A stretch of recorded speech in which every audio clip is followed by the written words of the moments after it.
নমস্কার বন্ধুরা, গোপাল ভাঁড় সিরিজের ৮ নম্বর গল্পে আপনাদের স্বাগত।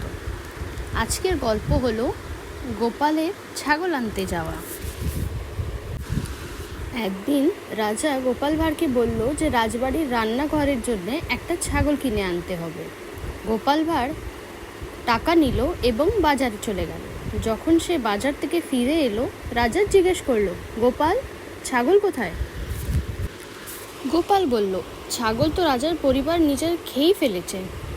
আসল কথা হলো তার শিং এবং হাড় এখনও রাজবাড়ির সদস্যদের পেটের ভিতরে হজম হচ্ছে।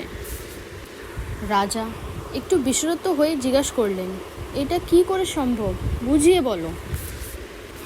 গোপাল হাসি মুখে উত্তর দিল, যদি ছাগলকে অন্য কেউ খেয়ে ফেলতো তাহলে তার শিং ও হাড় ফেলে দেওয়া হতো, কিন্তু যদি সেগুলো এখনও হজম হচ্ছে, তার মানে রাজার পরিবার নিজেই ছাগল খেয়ে ফেলেছে। রাজা গোপালের বুদ্ধির কৌশল দেখে ভালোবাসলেন এবং তাকে একটা সম্বোধন করে মুক্তি দিয়ে দিলেন।